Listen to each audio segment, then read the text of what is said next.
This is a recently revised BMW X5, and it's a little bit like my foldable mobile device because it's a phone, it's a tablet, it's a TV, it's a gaming device, it's a camera, it's also rather heavy. Now in this video I'm going to tell you everything you need to know about it. Talk you through the update BMW has made to it as part of this midlife facelift. I'm going to talk you around the exterior. Not so keen on this, not so keen on that at all. The interior, tried its technology, and this is what it looks like at night. See how practical it is? That sounds like something out of Star Wars. Take it for a drive, and of course I'm going to launch it to see how quick it is from 0 to 60 miles an hour. Very nice indeed. I'm Matt Watson, and you're watching Car Wow. Right, let's talk about the design of this facelifted X5. So they've tweaked the light design, very textured, very 3D. They've also changed the bumper design at the rear. Now the look of the bumper is slightly different depending on which model you go for. Sport, M Sport trim, which is this, or the M Light version. As you can see, we've got some exhaust pipes which are real. Look, real exhaust tips, although they do have some slightly exaggerated surrounds. Moving to the side, we have some new alloy wheel designs, starting at 19s, going up to 22s. We've got black roof bars here, and we've got black around the windows on this M Sport version. We've got some slightly sporty extended sills. These fake breathers here. You know, it's quite a sturdy looking car with its creases in the bodywork. I love this paint, although it might be hard to maintain. Not so keen on this. We've got some new light designs, but we've got condensation in them. What's that all about, eh? Moving to the front, redesigned lower bumper compared to before. And once again, depending on which trim you go for, Sport, M Sport, or the M Light version, you've got slightly different designs, basically getting more aggressive looking, but all versions do have quite a lot of vents and stuff. It looks like a purposeful looking car. Anyway, let's talk about the price. So the BMW X5 starts from just over £69,000. This one is over £90,000 in the trim I've got here. Here on the inside, the revised BMW has an updated dash design with slightly strange knobs for the air vents. The reason this has changed is because you've got the new BMW curved infotainment screen and digital driver's display, which is quite nice and shiny, reasonably responsive, but most of the functions are now done through here, which is a bit annoying. And onto that a little bit later on in this video. In terms of material quality, it's classic BMW, so it all feels very, very good and expensive and nicer than the equivalent Mercedes. Even when you go down here to the door bins, that feels expensive as well. The only cheap feeling thing I can find in here is this sun visor. It's like breakdance music from the 1980s.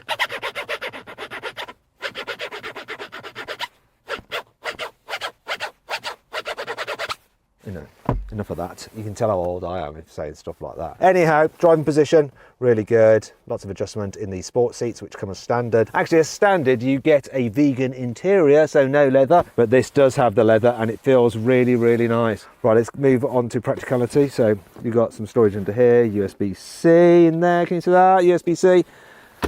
This is your driver console-y stuff here, where you have your gear selector there. It used to be a big knob, but now they've actually changed it to this little toggle there, and you can actually update this for BMW's crystal clarity, which are shiny bits of glass instead of these bits of plastic here. Also under here, let's have a look, we have the cup holders. Look there, you can see that they are heated and cooled. You can choose which you want. You have your 12-volt socket there, your USB charging port, and your wireless charging for your mobile phone. Oh, right, check out the glove box. So it is kind of largish, but this area does take up a lot of space, and what that is if I can open it up, come on, where is it? See that? These little cartridges are actually air fresheners, and it works with the car's ventilation system to send nice fragrances into the cabin, so you don't have to have a, I can't do that, sorry. So you don't have to have a magic tree air freshener just dangling from your rear view mirror. One last thing to show you just how practical the door bins are. Look, that's a massive bottle, room for it in there. I'm not going to stop though, look, another largish bottle, that'll go in there.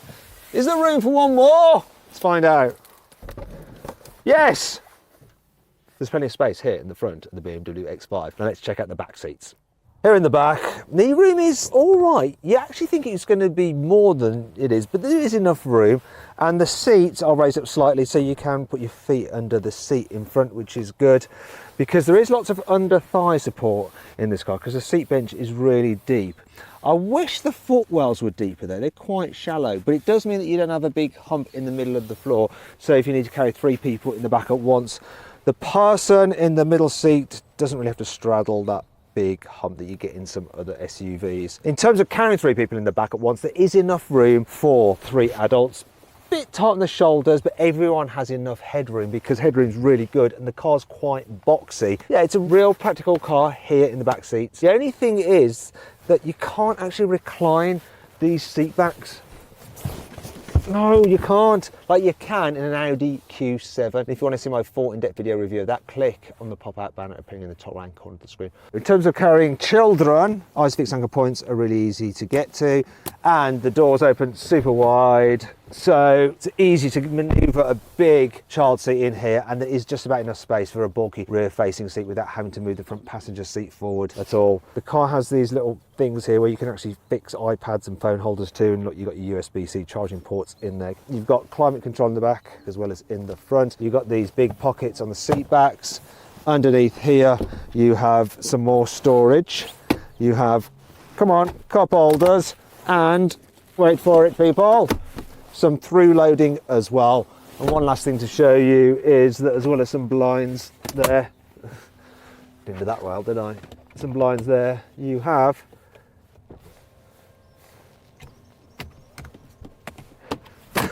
making that look harder than it needs to.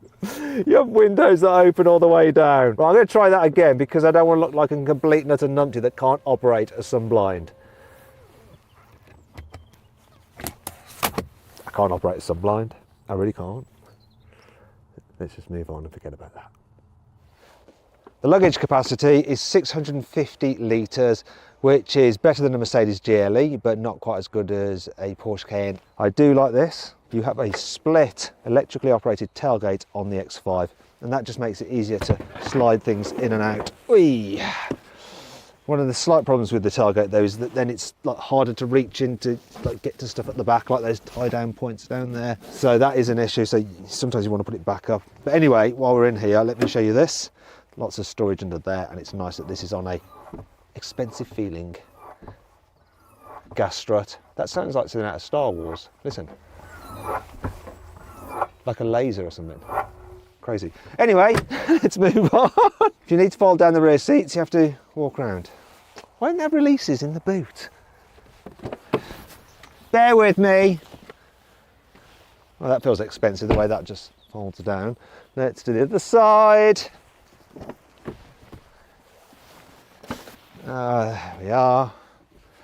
And then it makes it easier to slide things to the front. Right there. Nuts. And there's a problem with the this extended tailgate. And so you put it back up. Actually, I could have done that electrically. Why do something manually when you can do it electrically?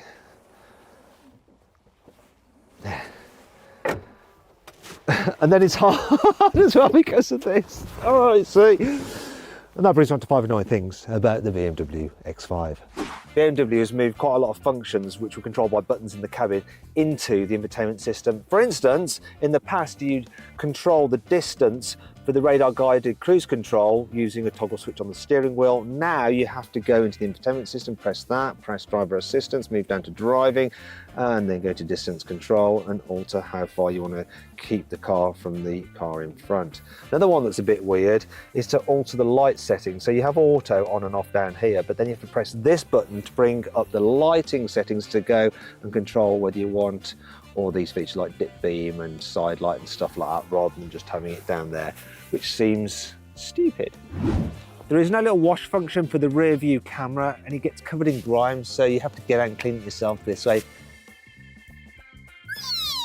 Lovely. This black trim looks really nice, but it smudges easily and scratches easily, so you have to be very careful when you clean it. I actually cleaned an 8 Series that I had in a similar kind of trim, and I ended up scratching all this panel. Didn't tell BMW, I just gave it back. Hopefully no one from BMW is watching this now. As you can see, the sills aren't covered up by the doors, which is a bit annoying on off-roader because these do get covered in grime and they stick out in order to create a sporty look. As a result, when you're getting in and out, you find that you rub your trousers over these sills and the back of your trousers then get a bit dirty. The plug-in hybrid version of the X5 has a boot capacity of 500 litres, which is 150 litres less than the standard car because there's batteries underneath the boot floor. They actually take up this space that I'm hanging out in at the moment. It's pretty comfortable. Shame you're losing on the plug-in hybrid. However, that does bring me on to 5 cool things about this car. You see, that plug-in hybrid version has an electric-only range of 66 miles on a full charge, which is 1 mile further than Mercedes says their plug-in hybrid version of the GLE can go. If you need to carry more than 4 passengers in your X5, then you can get a 7-seater version for added practicality. If you think this car is a little bit too high, say for loading it with shopping or for your old dog to jump into, all you have to do is press this button here, and if you have the car fitted with air suspension, it will lower down on that air suspension. It's actually going back up. Oh no, it's going down. Why does it have to go up to go down? Anyway, look, you can see it lowering. That's better, isn't it? You can get this car with a panoramic glass roof, and look at this. It opens if you want it to. Not just like that, you can make it open like this as well. Let a bit of air in. Also, you probably noticed these little patterns in it. That's because it actually has LEDs which shine across it and they illuminate. And this is what it looks like at night. Quite cool, isn't it? This is my favourite button on the X5, the optional deployable tow hitch. Oh, that's lovely. I'm gonna make it go away again. Also like this as well. The way you can shut both openings in one go just by pressing this.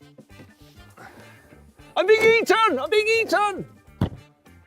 Engine choices on the X5 include a 3-litre straight-six diesel with 300 horsepower, another 3-litre straight-six diesel with 350 horsepower, a 3-litre straight-six turbo petrol mated to an electric motor, plug-in hybrid with 490 horsepower, then a 4.4-litre twin-turbo V8 in the M60i with 530 horsepower. All cars have an 8-speed automatic gearbox and 4-wheel drive. Right, let's see what this X5 is like to drive, starting off with in town. So this particular car is fitted with the optional air suspension and it's a no-brainer. In fact, it's so much of a no-brainer, BMW should just add it to the car as standard and increase the price, because some people will actually omit or forget or not even think they should fit it, and you've got to, because it's just so good at dealing with bumps. It makes the car feel sophisticated in the way that it drives. You just waft down the road.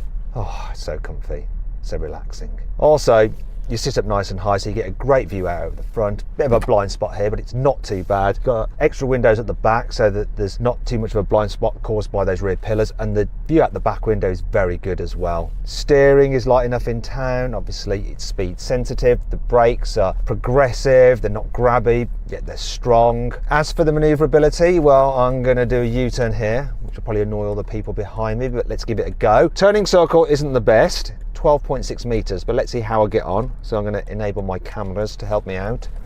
Come on. Right, let's see if I can get round. Should make it there. Everything's green. Everything's green and amber, so that's all good. Oh, here we go. Can I avoid the curb here? It's saying right. Now I'm going to make a bold decision. I'm in a 4x4. I'm going to go up the curb, which would be a fail if I was on my test, but I don't want to crunch my alloy wheels. Thing is, if I'd have been in a Mercedes GLE, I would have made that round, because its turning circle is 12 meters. That extra like 60 centimeters tightness would have seen me good. If you want to see my full in-depth video review of that car, just click.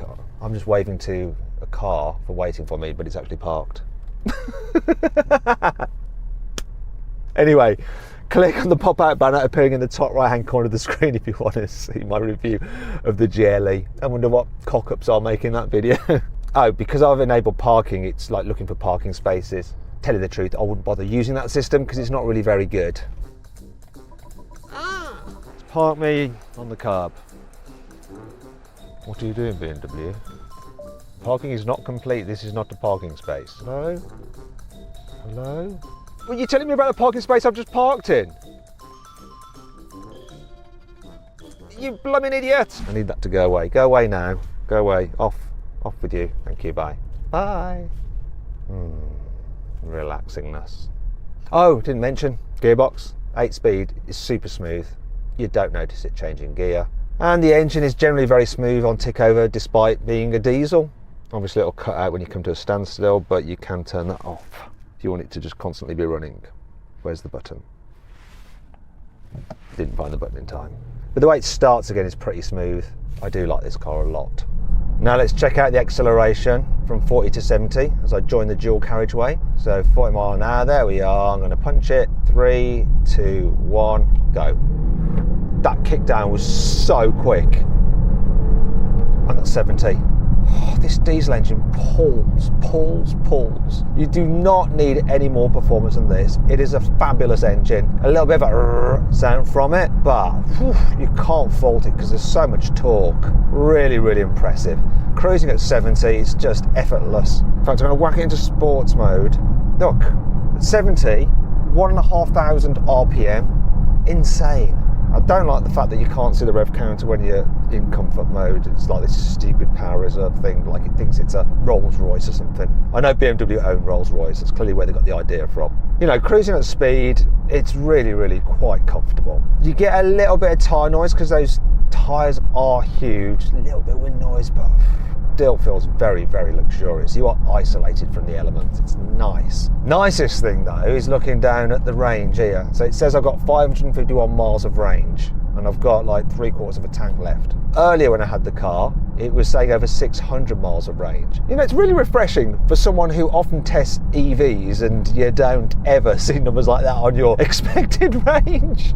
But the reason the range is so good is because it's got a big fuel tank and it's got a very efficient diesel engine. So BMW quote like 38 miles to the gallon, but I've actually averaged 39. There is a lot to be said for diesel power, especially in a big car like this. It's got loads of pulling power. It's really efficient. Don't write it off. Don't write it off just yet. Now let's see if this BMW can do what BMWs are supposed to do and put a smile on your face as you rip it down a country road. So I'm going to go into sports mode now. Sports. It's a bit of a faff having to look down there. Go into manual for the gearbox. Come on, give me manual. What's the matter with you? Where's manual? Come on. There we go. Oof, yes. You can feel like the power being sent to the rear axle and it like driving out the bends. It does make it feel sporty. It obviously adds weight to the steering, makes the gear changes a bit quicker, stiffens at the suspension, but even though it's quite bobbly this bit, it's not doing a bad job. But if you want to, you can actually put in sports mode with softer suspension in sports individual. So I'll just do that now. Once again, not easy to do when you're driving. When they have the buttons on the steering wheel, it's like stupid.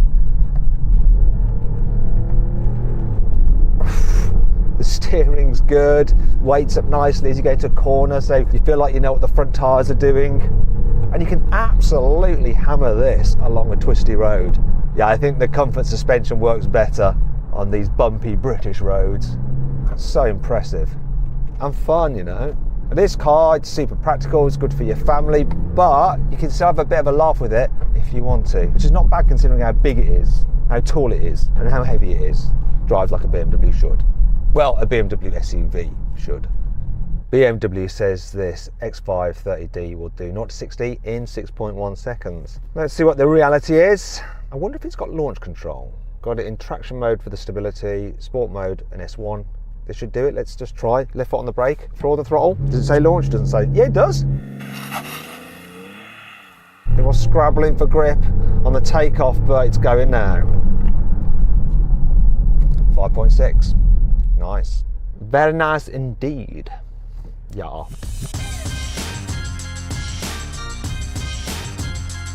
So then, what's my final verdict on the revised BMW X5? Should you avoid it? Should you consider it? Should you shortlist it? Or should you just go right ahead and buy it? Well, I reckon you should go right ahead and buy the BMW X5. It really is a truly great all-rounder, just like my folding phone, yeah! Hey, if you enjoyed the video, please give it a like, it really helps us out, and let me know what you think of my verdict on this car in the comments below. If you click on the video windows, you can watch some more videos. Thanks for watching.